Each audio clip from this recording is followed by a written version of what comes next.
Now, with a front hover like this, I sometimes anticipate them taking just absurd and catastrophic damage. Um,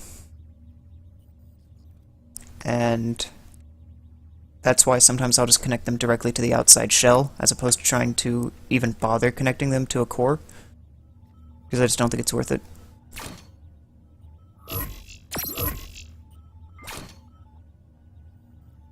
Also, I know that gun is going to get hit. This gun in the top in the middle. So I'd like a little bit more armor between the hover and that damage magnet.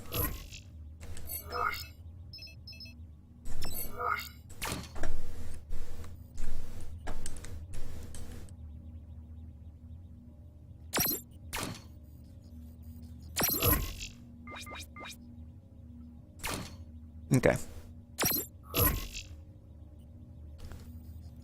So I'm pretty happy with that hover. It should be fine. Okay.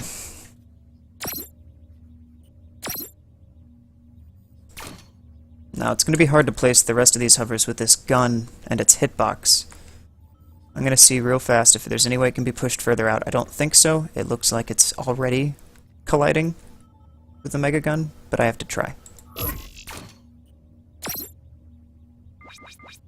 Yeah, I was a little surprised that you didn't at least get a basic hover layout and then build guns around that.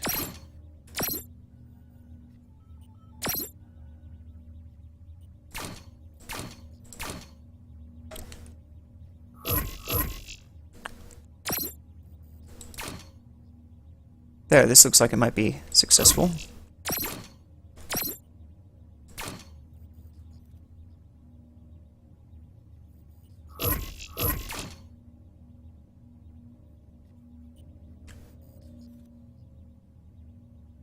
Yeah, sometimes I do that, but if I was going to go that route, I would probably be making a Mega SMG on the front, Mega SMG on the top. I find it's a lot easier to be flexible with gun placement with such a build.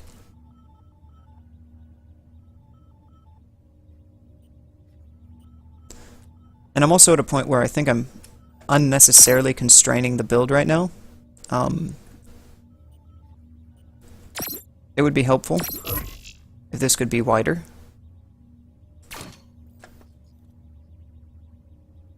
Because right now I'm not going to have any way to armor this hover.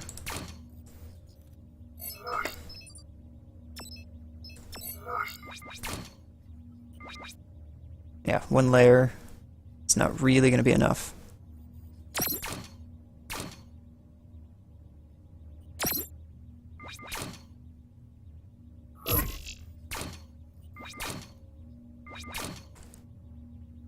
Maybe it would be. There'll be plenty of padding here.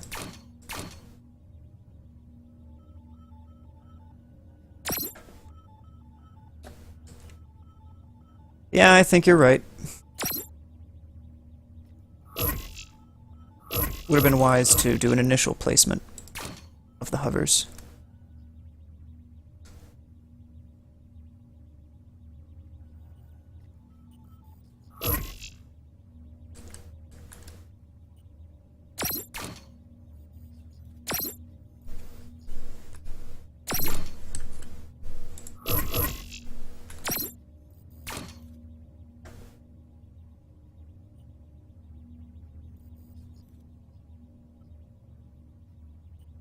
Alright, fine, you win. Hovers come first.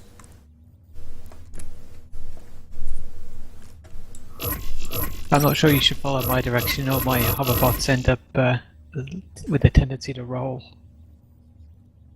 Well, I know this top configuration is going to be easy to do. I know that the side Mega SMGs just go on the side. That's not too hard to remember. Yeah.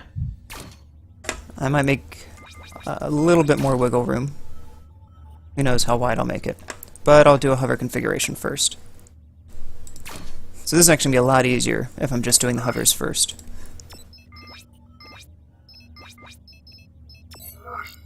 Got a front hover, of course. Just how I do it.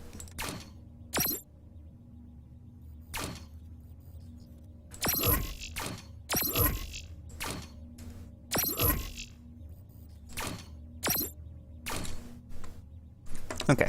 I like doing something like this pattern if I can.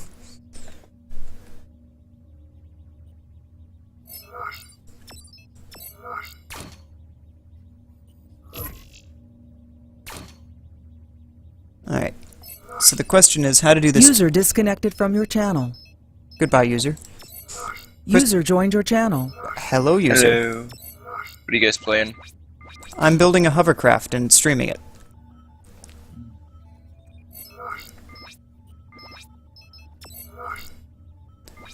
So the question is how to do this core with the D10.1s. And this is probably the part most people care about.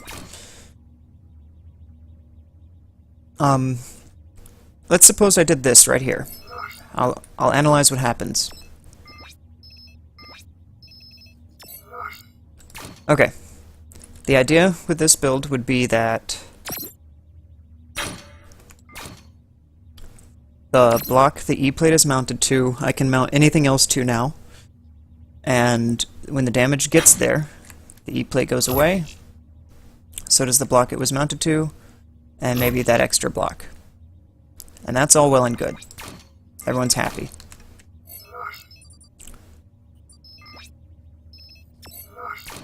However, in the build I just did, when this hover gets hit, the block it was mounted to is hit, the block to either side, and before the E-plate absorbs anything, the connection point to the seat is gone, and the hover on the other side is now disconnected from the seat.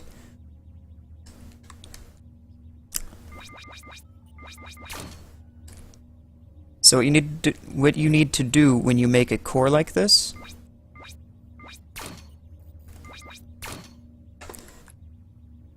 is you need to make sure that the length to the connection point, if you're sharing a connection point, is long enough that by the time the E-plate absorbs damage from the hover, the connection point's still there. Does that make sense? Yep.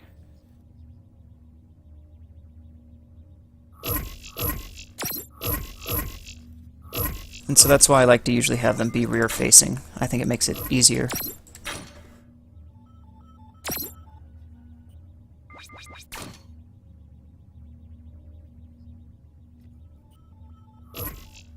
Although I don't remember how I did it.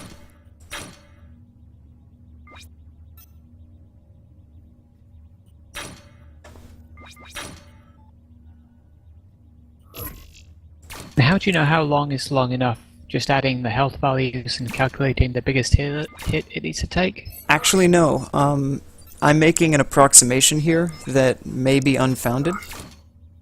I assume that when the E-plate is hit, all the damage goes away.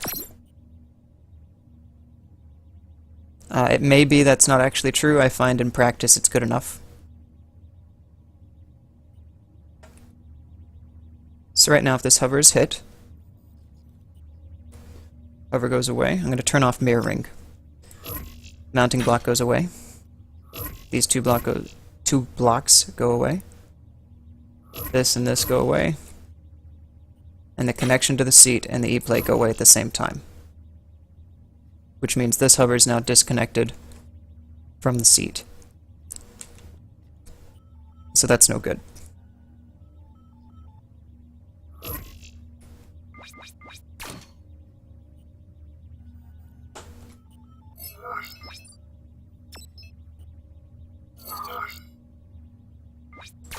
Are there any issues with mounting the electric plate directly onto the same mounting point that a hover uses? Are there issues with mounting it directly? So, Yeah. you mean this?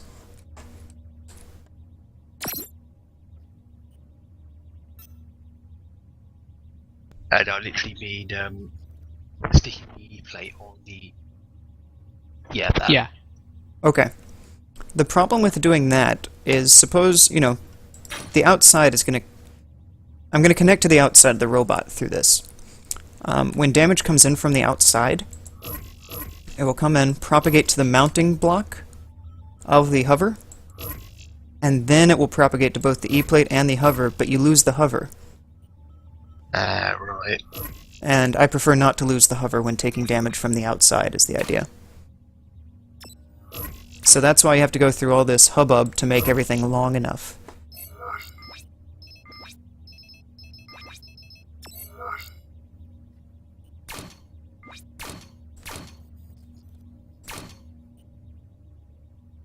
So one easy way to do it, that I'm going to go to because I don't feel like thinking anymore.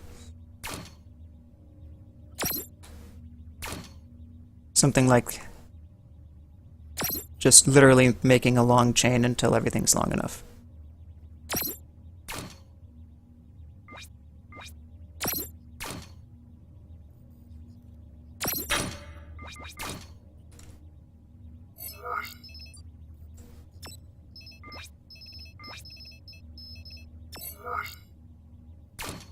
So now, if the hover gets hit directly,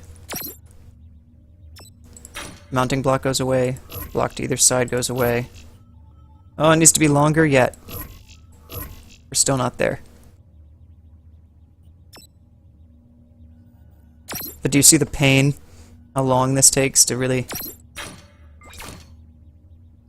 get done?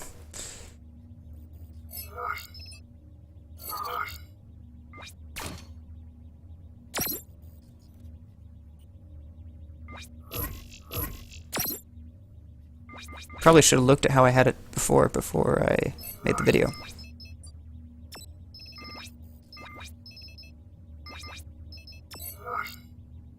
Also, if you come up with any bright ideas, you can let me know.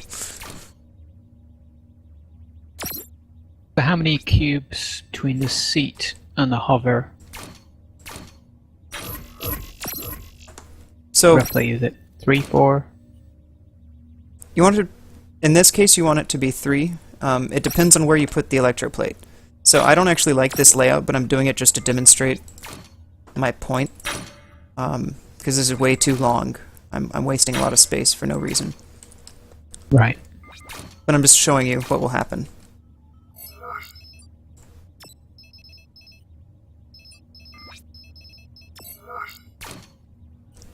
Okay, now, if the hover gets hit directly, the hover goes away.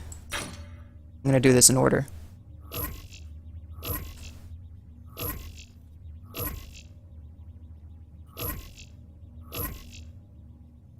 And once that E plate is hit, I'm assuming after the hover and all these blocks that the excess damage is not greater than the E plate, and you're still left with this connection point intact.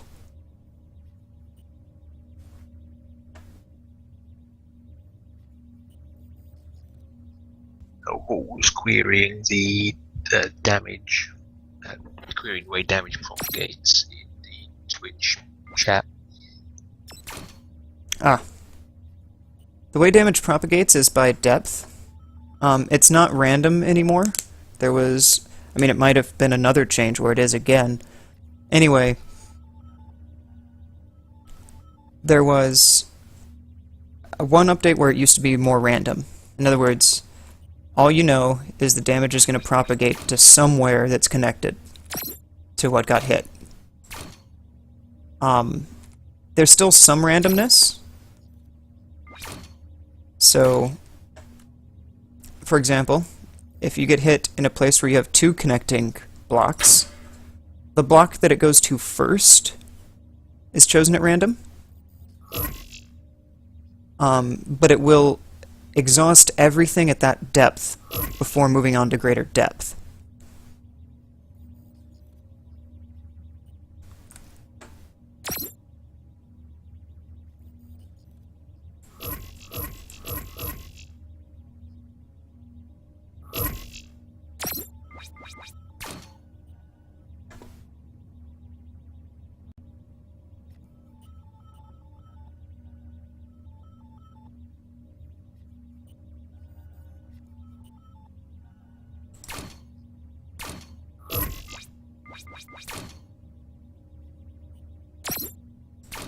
So this would be super wide, but this would be a way of making sure I had the right amount.